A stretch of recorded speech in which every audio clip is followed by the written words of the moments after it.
know what? Yeah, no, stop.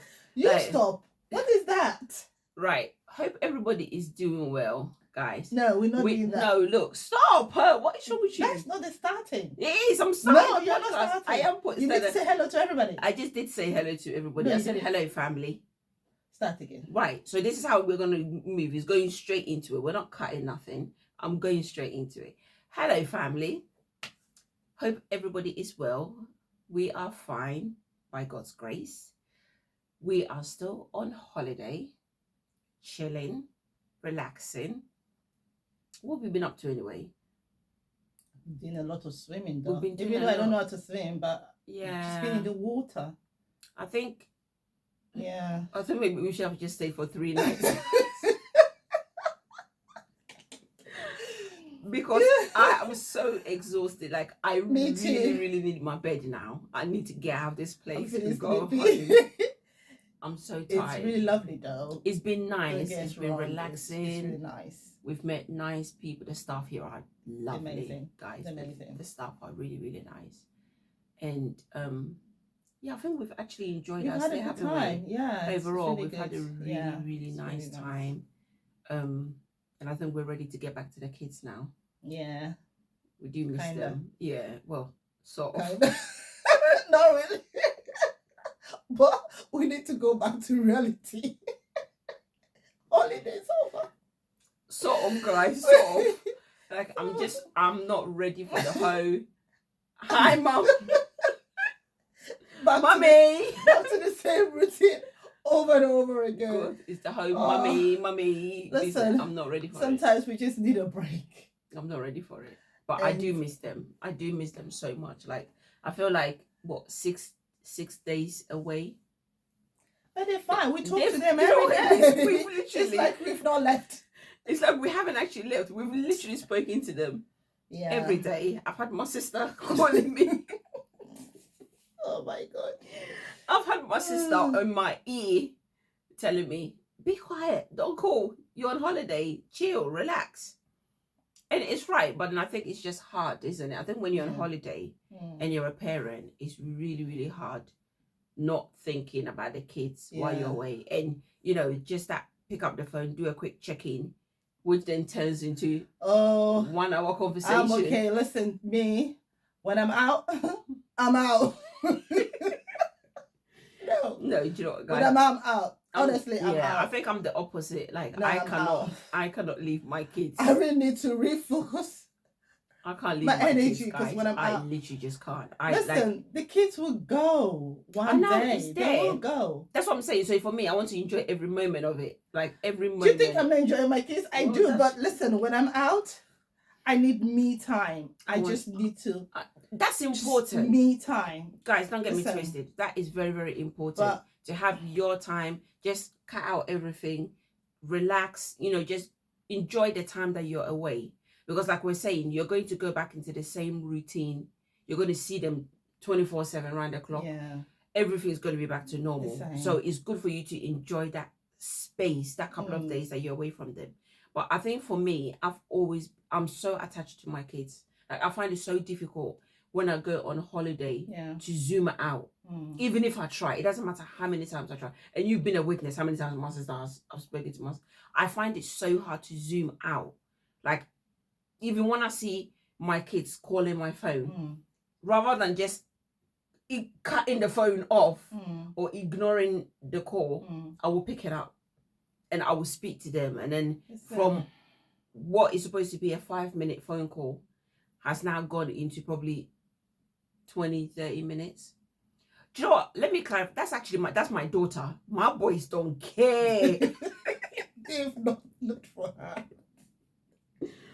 My boys have not even checked in on me since I've been here at all. But I've spoken to my daughter a few times. But my boys, nope. When you're going and you give instruction and you say, don't call me, they're not going to call you.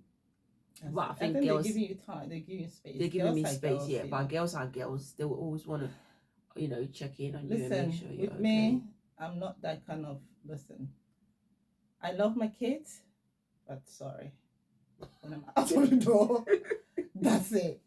Ask her, like, It's like, oh, have you called the kids? Actually, no, but you've actually had a lot of conversation with the kids since we've been here. No, I have. But then, like, you say, oh, have you checked on the kids? Have you done that? I'm like, they're fine. Yeah, but the thing is, we haven't personally called the kids. They've more or less called us. Yeah. So I think that's what has been the issue. They've called us. So it's been conversation after conversation. But for us to personally pick up the phone and call them, we haven't actually done that. Because it's called holidays. You're away from everything. You just need a break. Guys, listen, I know you love the kids and everything, but when you go, people like, oh, you've gone on holiday. Where are your kids? I'm like, my kids. They're fine. Like, I've been with my kids all these years. They're with family. They're good. I need my space. I need my time. And that's not selfish. It's me, you know, trying to, you know, spend time with your self-reflection, isn't it? Self-reflection. Yeah, self-reflection. That's the word. Important. You know, I just because I think when you know the kids are safe with someone, that's it. You're okay. You're not bothered anymore. No, you're not bothered anymore. And I think when you become like, obviously for us, we're in our 40s now. So, when you become a mom and you've worked round the clock with the kids and everything, and they've got to the stage where our kids are now, you know, because right now they are yearning into the independent stage. So we know they're safe with whoever they're with. They can help whoever they're with. They can help their siblings. So we're not bothered. Like, we're not really bothered. We just want to come out and just enjoy ourselves. So yeah, we've had a really good day, a really good few days here. We check out tomorrow, which like we said, I think we're ready to head back home now. We have been here for so long. I think she's ready to head back, but what can I do? No, but we need to go back. Yeah, but even if you're not ready, you don't have a choice. Forever. Exactly, you don't have a choice. Can't stay we still have to go. So yeah, guys, it's been nice. It's lovely. Like we said, we will put the vlog up. Well, I think the vlog should be up by now. By the time that you watch this, the vlog should be up, and then obviously you'll find all the hotel details that you need in the description page. So obviously you can go there, book it, check it out, go with your spouse, your girlfriend, your boyfriend, Valentine's Day, whatever. Back to today's today's podcast. We're going to be discussing two main topics, and so the first one, so we're just going to dive into it. Just dive straight into it. So the first question is, what age is best to teach your child or children life skills? You go first. The question was to you. No, it's a general question. I know, but you answer first. Why do I need to answer first? Just tell it. Don't let them know. Let them know what? I don't care what they know by now. You are. Please. I think half of you watching this already know how I am. What age is best to teach your children or your child or children life skills? I think from earlier on. I think when your child... Okay, for me, I started at a very young age. And I think that's because I became a single mom. Like on a set, like, you know, unexpectedly. So for me, I needed to teach the kids in a way that they can help me. So for example, my younger one, he's 12. He's going on to be 12 now. But he knew how to literally strip off his bedding from the age of 4. He knew how to strip off his bed. He knew how to take the pillowcase off his bed. Obviously, I would lay the new beddings and everything. But I always made sure that he was on a standby to watch what I was doing. If I wasn't doing it, his sister would be helping. So I always made sure that he was there watching. And that's the same with the other two, the older two. They were, everything I was doing, I was making sure that they were standing there. They were watching. When I'm washing dishes, they were standing there. They were watching. And I think I focus more on my daughter. Not just because she's a girl. But she was very quick. Very, very quick. So I thought, okay, if I teach my daughter how to wash dishes, how to strip off the bedding, how to lay the bedding, when laundry is dirty, where to put it, the correct basket, when I'm washing laundry, Yeah. I wash white first, then I wash colored, then So I you were wash literally dark. teaching So I showed her the ropes what to step do. by step on what to do. And I think for her, she was probably about 6. Because at that time, I knew that she'll be able to do it properly. Okay. Not perfect. Okay, I wouldn't even use the word properly, but she would know what to do. Yeah. So for example, washing the clothes, she wouldn't have a clue how to wash the clothes, but she would know that, okay, mommy washes 3 different, mommy washes 3 loads of, the colors. The colors. So she how knew to separate the how colors. to separate the colors. She knew them. And then obviously when I wash dish, I will dry what I've washed and pack it away before I put a new one on. Yeah. So with that, I taught her. And then when my middle one got to the stage where I knew he can also do what she had been doing, I then taught him. Okay. So when he comes and dishes washed, he takes the dishes out, he washes the new one and put it on, and that's his job. Okay. So at the moment, all my kids have got chores assigned to them. Everybody knows what they do in the house. They know when to strip their bedding. I've got who cleans the bath, who washes the bath. And again, even though they are older now, it's not perfect. It will never be perfect though. Like, it's not perfect. But No, they're still like learning. the way, so like the way we will wash the bath, the way we will wash, we clean. we would clean. You wouldn't get it like that. You wouldn't get it the same. Even though my daughter's 15, you still wouldn't get it like that. You will go back and you will redo what she's already done, which sometimes will annoy her because you told me to wash the bath and I've done it. Why are you doing it again? And that's because it's not done to my standard. Yeah, well. But she knows that, okay, if I finish bathing or if we all finish bathing, I have to wash the bath. The bath is my chore and I have to do that.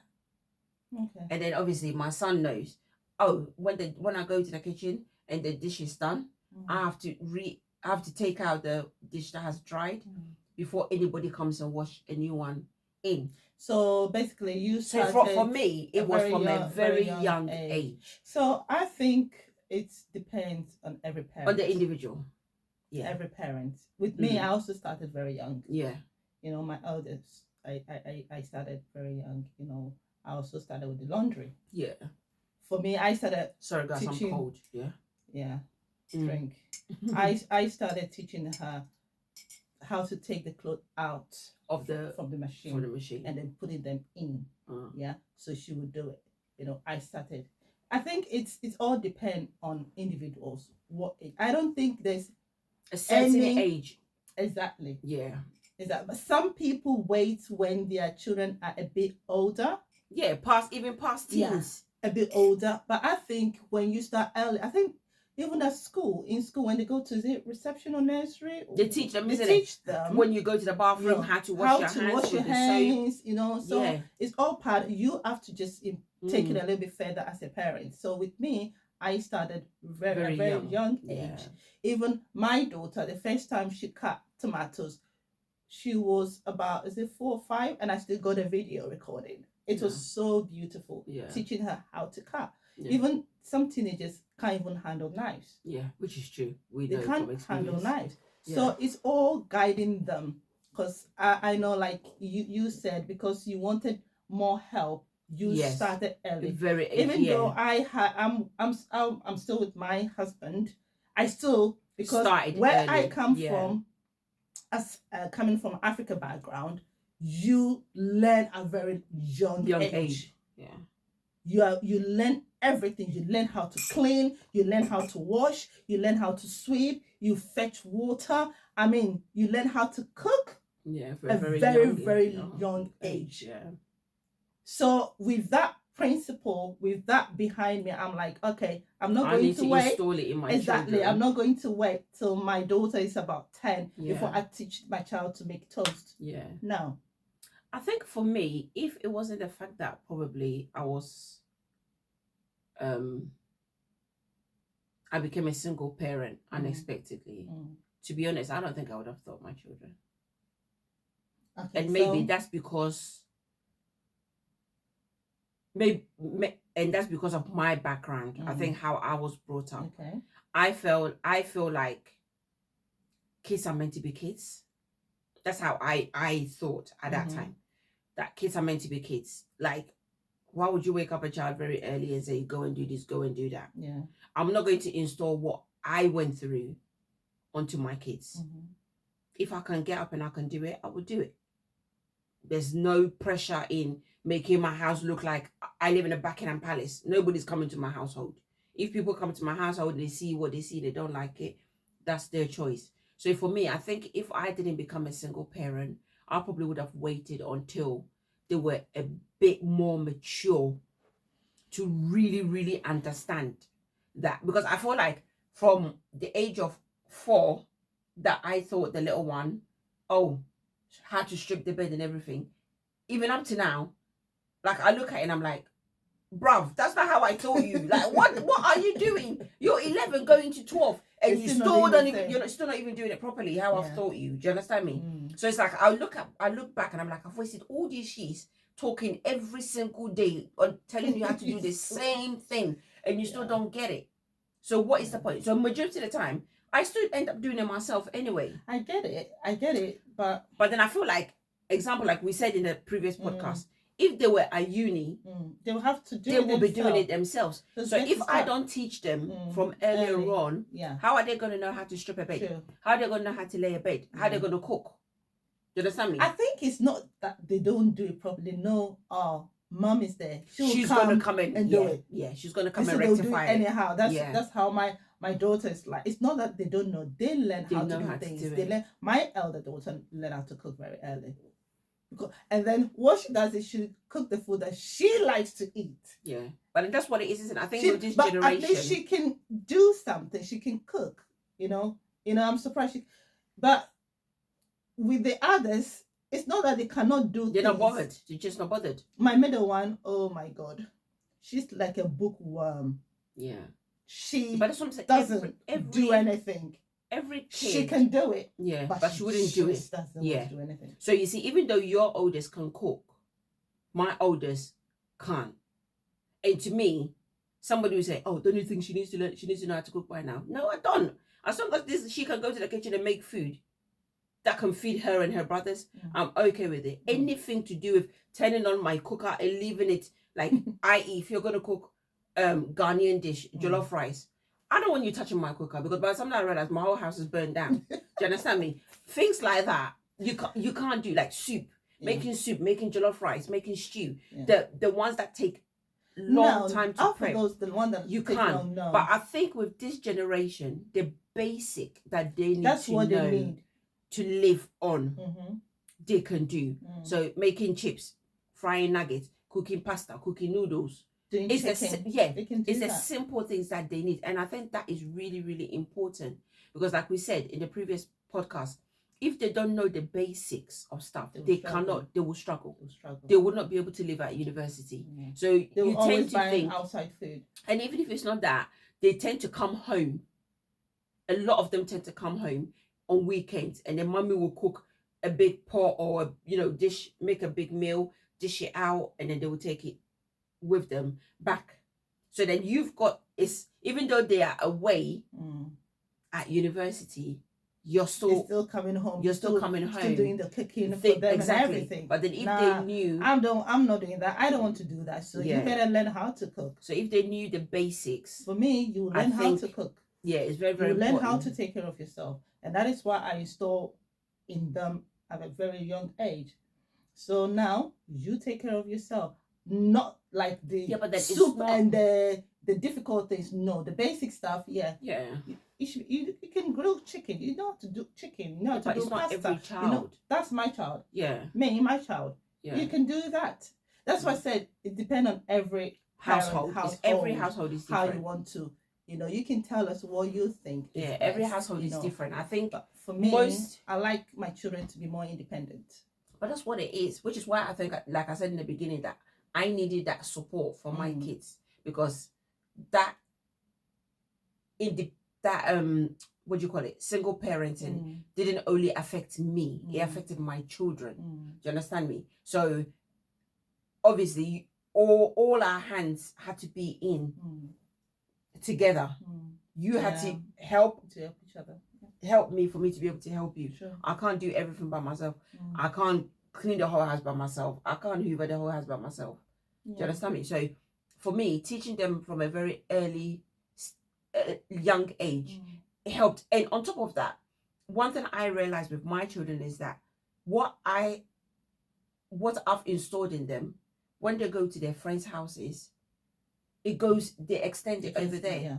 Do you understand me? So most of the time, dishes, they can tidy up. Most of the time, I have my children's friends' parents saying to me, "Oh my God, your child is well trained. Yeah. Oh my God, your children are very respectful. Yeah. Oh my God, your child, like what have you done? What did you do? That kind of thing." And that's because I took the initiative to install it purposely, intentionally, from a very young age. Yeah. I didn't want to wait until they were a bit older because I'm a single mom and I need to support the kids and whatever. No, I think if I was still in a relationship with their dad, then it would have been, okay, we've got 2 adult parents who can do the necessary in a house. No, and then when they're older, well enough to be able to do certain things by themselves, then, we will let them. Even at that, it doesn't stop it because I'm still with my husband. Yeah. But then I still installed all those things. But that's what I'm saying, that everyone is different. Them. Yeah, because to me, like I said,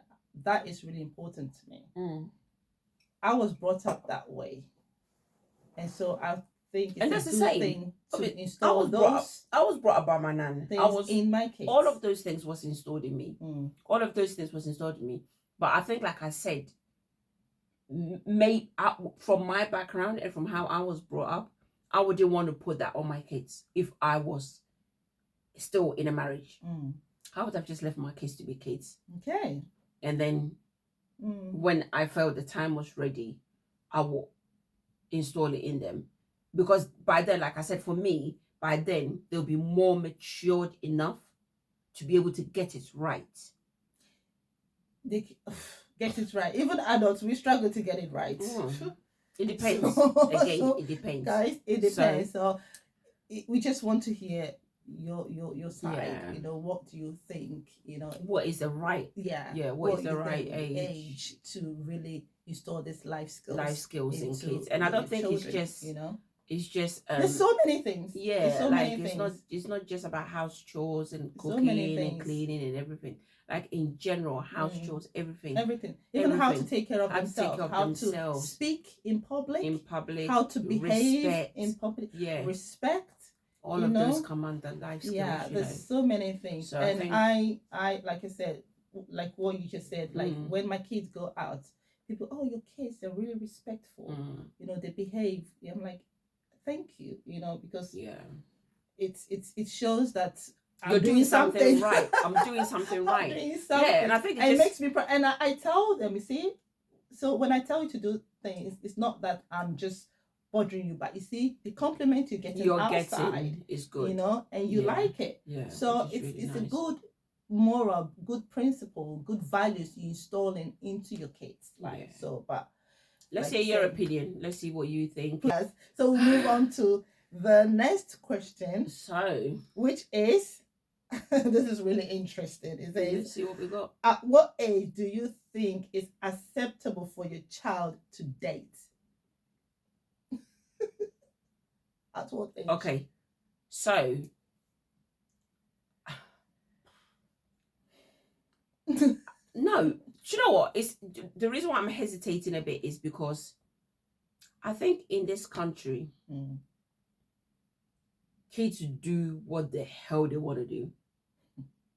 And I say that because even if they have been taught the right way, they still want to go out and experience it for themselves. They rebel. It doesn't matter what you've taught them. It doesn't matter what you've said to them. Because dating comes with consequences. Definitely. Dating comes with consequences. But they erase the consequences out of the picture. And they think they're having fun. So they're not looking at the long-term problem that's going to come. And when I speak of long-term problem, I'm talking of pregnancy, right? So if your kids does not know anything about pregnancy or what protection or diseases out there, or diseases and all of those kind of stuff that supposedly school teaches them, then me personally, I think probably from 16, 15, 16 going, because by the age of 15 they are in year 10, secondary school year 10. They are matured enough to know that, okay, when I start dating somebody, listen, not all 16-year-old are matured. No, they're not. But I'm speaking in general. I say from me, from the age of 15 going. And I say from the age of 15, it's acceptable to date. But realize that dating, there's consequences in it. So if you, like we said, if you don't know how to use protection, you're going to cause problem for yourself. And when you bring that problem, I'm telling you, I'm not taking no responsibility. And I tell my children all the time. You need to know that when you go out there and tell somebody's son that you're interested and you want to date them, or if somebody's son comes and tell you that I'm interested in you and I want to date you, think that mommy has told you that dating comes with consequences. And it's the same way that if my sons go out there and tell a girl that, oh, they want to date them, it's coming with consequences. So unless you know you're not ready to be a parent at that tender age of 15, 16, 17, 18, you need to be very careful. That's all I can say to you is be careful. I cannot tell you at that age not to date, because even if I don't tell, even if you don't bring it home, you're going to do it outside anyway. See, for me, I see 16. That's me. You say 16. 16. No, 16 is too young for me. From 18, and even at that, because the question is, at what age is acceptable? Yeah. So for me, acceptable is 15. For me, acceptable for me as a parent is from 18. That's when, for me, if you come to me and my daughter comes, Mom, I'm dating a guy, you need to be from 18. Okay. That is me. So that 18, do you think she's matured now to know? So we're talking about the age first. Yeah, so the age first. So you said 18. 18 going. So now, because that's what, like I said, for me, I'm installing some values and teaching them all these things. Okay. It's part of the life skill. We need to realize that even the values that we're teaching our children, it's not all of them that they're going to take on board. I agree. But I'm still teaching them, and my belief too. Because with me, with my belief, you dating, because definitely at this world that we are in, dating, they're going to have sex. They will not know even to stay away from sex or to protect themselves. But I will teach you, like you said, I will not be there, but I will put the values and tell you that there's consequences. When you do this, this can happen. This will happen. And with my belief and our belief, it's not acceptable. That is me. Okay. Because I'm a Christian. Okay. And that you need to be married. You can date a guy, but if there's no sex. But you can tell her I would tell. That's what I'm saying. I would tell them. That's what I'm saying. I would tell them. We need to be realistic. What I'm trying to say. It's realistic. I would tell them that this is what. Explain. Yeah. Is that we're implementing our beliefs in our children, right? We're Christians, and we're saying, okay, you can date, but you cannot have sex until you're married, right? Yes. So we've told them that. Yes.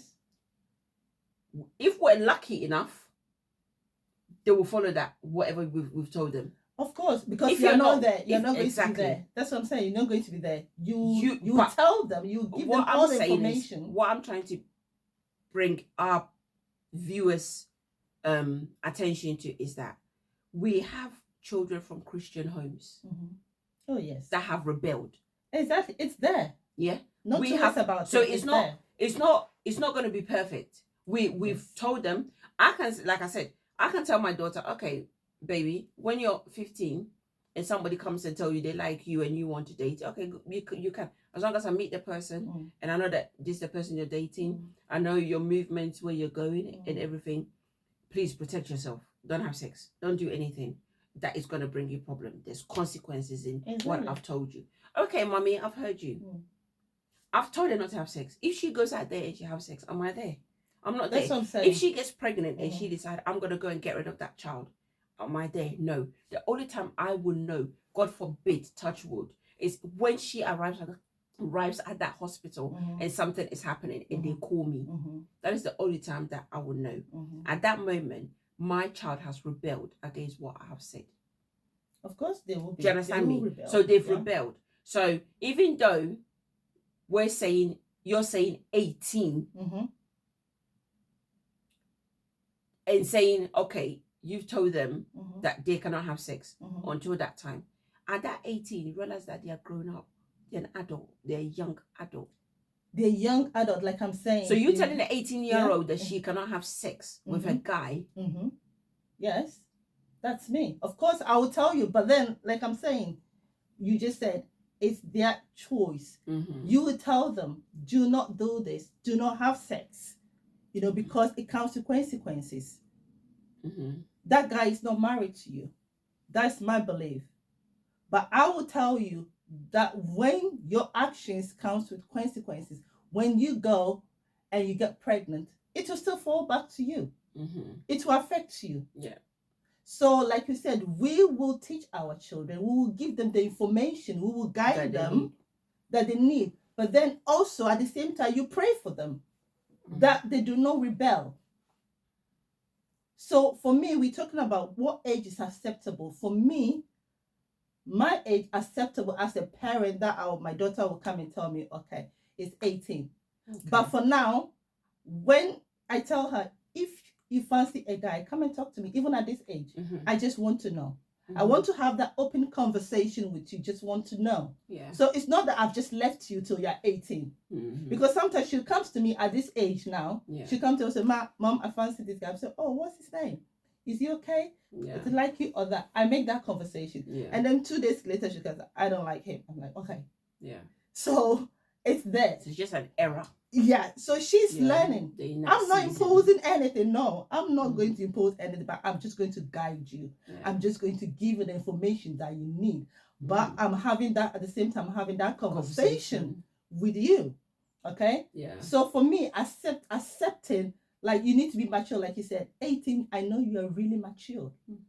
So you know the pros and cons of what is of happening. your actions, of what you are doing. Will happen. Yeah. But for me, below 18, I find you still need guidance. You're still a child. Yeah, but which is what. But and I think the reason why I said 15 is because I'm looking at the world, the 21st century we live in now, and I'm being like openly honest, because I don't know whether you've well, I know 12s and 13s and 14-year-olds that have given birth. I've heard. Do you understand me? So 12s and 13s and 14-year-olds that have given birth, meaning either they were, so it could be like we're saying, they were thought about it. They just rebelled. That's fine. Do you understand me? And they're paying for the consequences that they've put upon themselves.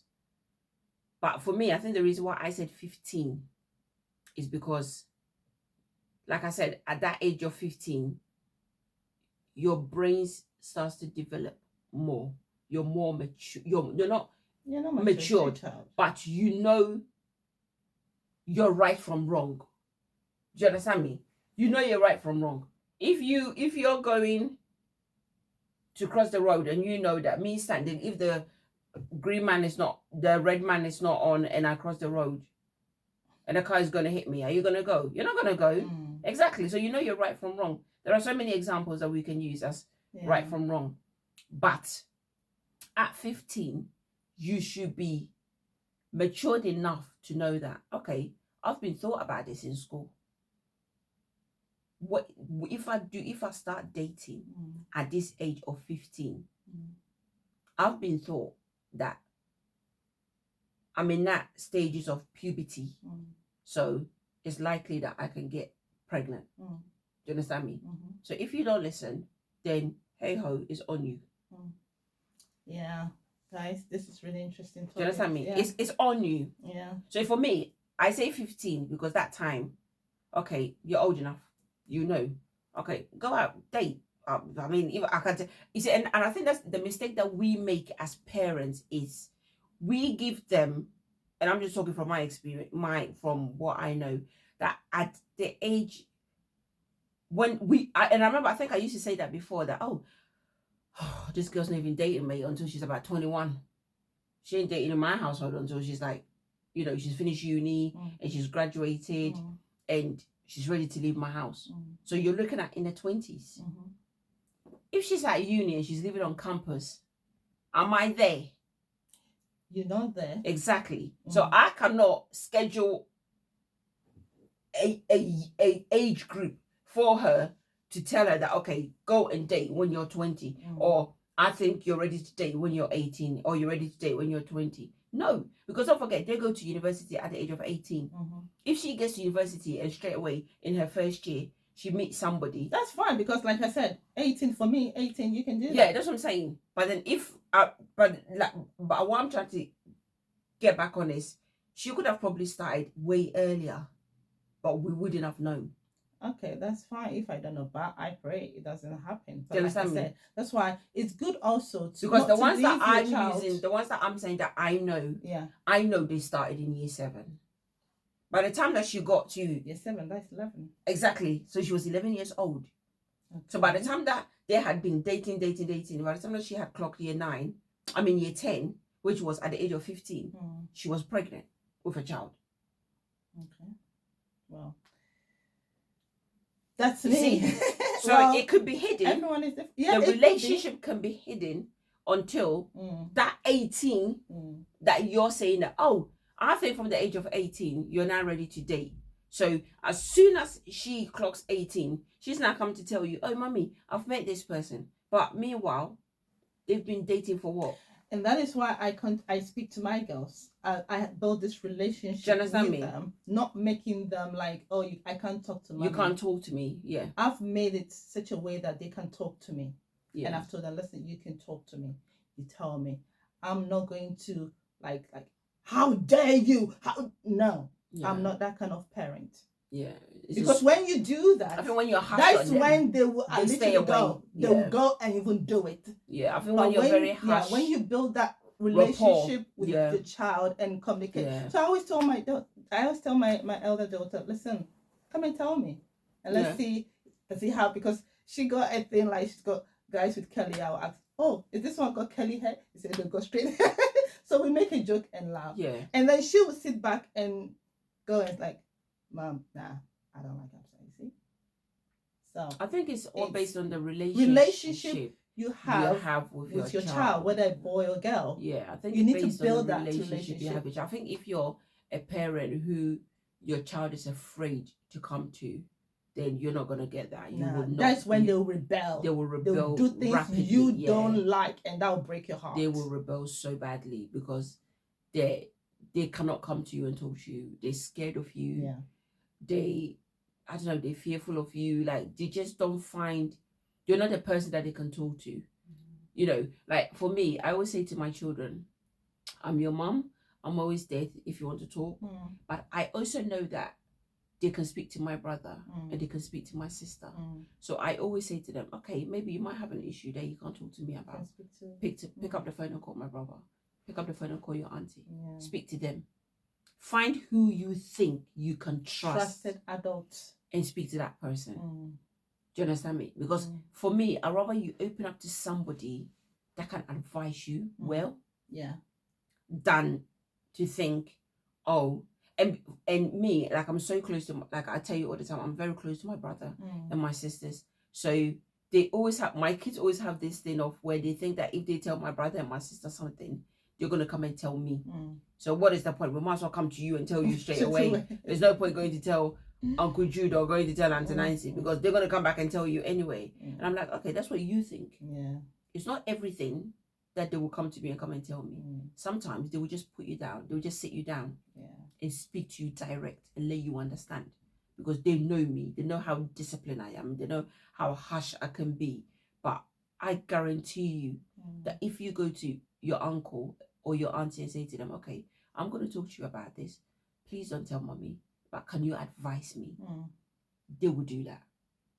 They will do that. They will not just come and pick up the phone and say, oh my God, no, oh, no, they wouldn't do that.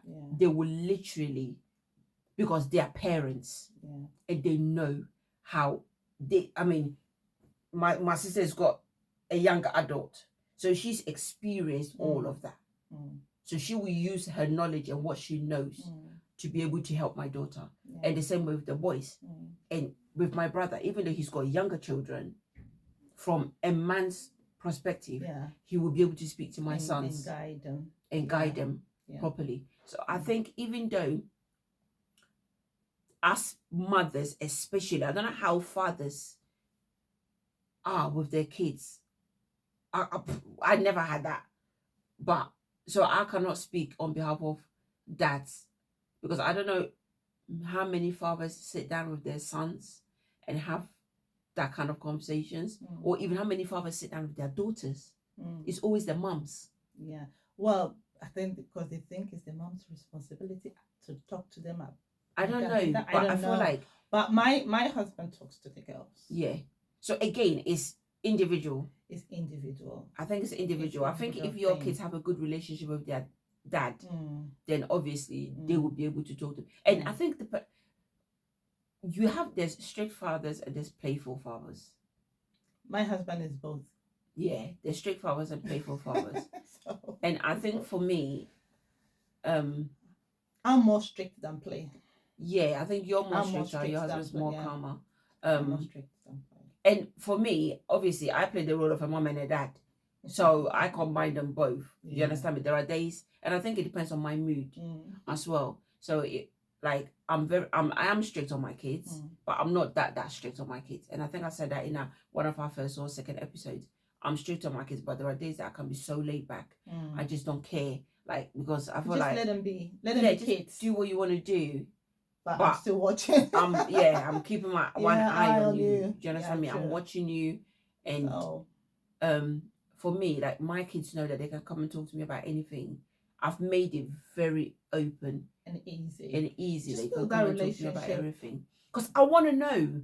Like, for me, I want to know what is going on in your life with my kids. Like, I want you to be able to come and confidently tell me, oh, mommy, I need help with this. Or, mommy, I'm doing this. Can you guide me? Or, mommy, I'm doing that. Can you, tell me what to do? I think that falls to the next podcast we're going to do, that with the withdrawal, because some kids don't have that relationship with their parents. And they feel like they don't have anyone to talk to, and there's no trusted adults around them that they can have conversation to. So I think we would discuss more on that on the next podcast. Listen, if you're a young person, please do not rebel against your parents, because they're just trying to guide you and help and support you and put you on the right path. Every parent loves their children. Every parent loves their children. I wouldn't say every parent. Every parent loves their children. I wouldn't say every parent, guys. I second, Let's not go there. No, I don't second that. Not every parent. Every parent loves their children. I say not every parent. I get it. I get what she's coming some parents from. come into the world, they don't want kids, but they've just had the kid. They've had the child. That's true. So there's no love, inner love from them. Majority love. Let me put it that way. Yeah, majority. Some. Or some, let me put it that way. I understand where she's coming from. I definitely wouldn't say every parent. But it has nothing to do with me, guys. But I'm just saying in general. I know, in general, it's not got every nothing to do with that. It's true. Not every parent love their But kids, I think one advice that I would say to parents watching this is that if you feel like your child cannot come to you, find somebody that can actually talk to your children on your behalf. that they trust. Trusted adult. A trusted adult is so important to have somebody that your child can go to and talk to about things, that it will not come back to you for you to act crazy because they did not come to you first. Because I'm telling you, they would not even come to you for anything. They would not come and talk to you about anything. My kids can go to my brother, like I said. They can go to my sister. They can go to my mom. They can go to my dad. They can even go to Lucy, who I've only known for a year. Like, they have found so much trust in talking to you, which, like, for me, I'm like, okay, it's good. Do you understand me? It's really good. Find somebody that you know that your kids get on with so well that they can actually turn to that person and say, do you know what, auntie, uncle, or whoever, like, there's a situation and I want to talk to mommy about it, but I'm afraid that she's going to probably go off the roof. But I know that if I told you, you'd be able to advise me really well. Find that person. Let your kids know. And obviously, as an adult, let that person know that whatever your child comes and tell you, as long as it's not them going to kill somebody, it's not everything that they need to come to you and tell you. They need to be able to build that confidentiality between them and, you know, whether it's their niece or their nephew. They need to be able to build that thing for that child to trust. Because if they cannot speak to their parent and they cannot speak to a trusted adult, they are on the wrong path. They're lost. They are so lost. We don't want our children to get that. You know, my daughter's got somebody she speaks. Sometimes she speaks to Auntie Linda. She goes to Auntie Linda and tells her things that I'm like, why did you come to me? I'm here. So there will be somebody. That your child. There should be someone. I think it's very. It can be important. A teacher. It can be. No, you can't say that. I don't trust teachers, though. You can't say that. You really can't say you don't trust teachers. Maybe that child, because experience. It doesn't mean all teachers are. It's not all of them that are the same. So it might be some children can talk to a particular teacher. But then that comes under safeguarding. You cannot, whatever a child has told you, you cannot keep it away. Unless they're going to kill somebody. It's not just about going to kill somebody. They're going to kill somebody. Or it's not just about killing somebody. But a trusted adult, that trusted adult can be a teacher. No, not necessarily even teaching that school. But somebody, I mean, listen. But that's what we're saying. You need that child to talk to someone. That's what I'm saying. That you can talk to. A teacher or anybody. Because if I go and tell my teacher just now that, oh my God, I'm pregnant, you think my teacher wouldn't need to let my parents know? They need to let my parents know. So the trusted adult, do you think that trusted adult also not going to tell the parent? Yeah, but that's a what do you call it? That's outside of my work placement or my child's school premises. Don't forget that anything that goes to teaching, behavior, or whatever in school is situations that are happening within school, right? So if that child comes to school and they are pregnant, obviously school is going to know the child is pregnant. Yeah, they're going to know. But your parents, your mom or your dad should also know that you're pregnant. That's what I'm saying. So you're saying you find a trusted person in school to tell. I said if the child doesn't have anybody, it can be somebody they trust. You just need a trusted parent. That somebody, not a parent actually, trusted adult to speak to. It can be anyone. As long as that child is comfortable and safe with that person. That's all that matters. To me, that's what I think. Because if they can't talk to you, talk to school. Okay, that's for another time. Don't talk to school. I don't know. Anyway. Yeah, but don't forget with schools. That's why we have CIC, right? And if you don't know what CIC is Children in Care, right? So with them, they have people who deals with situations. So you go talk to somebody like that. But that's what I'm saying. But with them, even if the child is in care, if the child is in a care home or the child is in whatever, because they are a group of people dealing with that issue, it will need to be discussed. But then maybe the child doesn't want certain people in that group. That's fine. So it's up for to that the child to be discussed. But look for someone you trust. You know. So yeah, guys. So, again, we both have our opinions, but what's your opinion and what would you do in this situation? Yeah. What age is acceptable? What age is acceptable for your child to date? Your child or any child to date. Let us know. Yeah. Please comment, share. I would like to hear your opinion, what you think. Or if you have any other topics you want us to talk about, feel free to put it in the comment section and we will pick on it and talk about it. Right? Yeah. So I think the engagement is not quite what we want. Which it doesn't really bother us, to be honest. Don't worry, we're not. Yeah, I think this podcast is just mainly to get our opinions on stuff and things that we've been. Those who want to listen and those who benefit, they will come. Yeah, it doesn't matter. You pick it up. So yeah, but then obviously you pick it. People only get to see it if you do share it. Yeah. So yeah, it would be nice. Share it for us. Like the videos, even if you just tell us what you thought of it, that's fine. You don't necessarily have to write anything. And then just subscribe if you can. But again, it's not compulsory. But yeah, thank you for engaging in today's podcast and hope everybody enjoys the rest of the holidays, the half term. Also, we're going to use this opportunity just to say thank you guys. You've been amazing. Yeah. For subscribers and our followers, subscribers, followers, really those that have been sharing, we've seen it on certain platforms, and you might see, like we keep saying, you might see a few errors here and there, but we've just started. As time goes on, we will rectify those errors, and hopefully, by God's grace, things will get better. The quality will get better. Our videos will look good, and it will just be polished overall. So just to say thank you so much for engaging, for subscribing, for liking, for sharing, and we just hope you keep up with the weekly or monthly or whatever days that you get to watch the podcast. We don't actually have particular days, guys. We just put it. When we do it, we just do it. We put it out. So again, as time goes by, you will get the consistency. But because of our job, the job that we do is very hard. It's just finding time to get a podcast. So that brings us to the end of this podcast for today. Yep. Have a wonderful time and enjoy it. Just relax, guys. If you're a parent whose child is off, enjoy the break, because we've got a couple of days to go.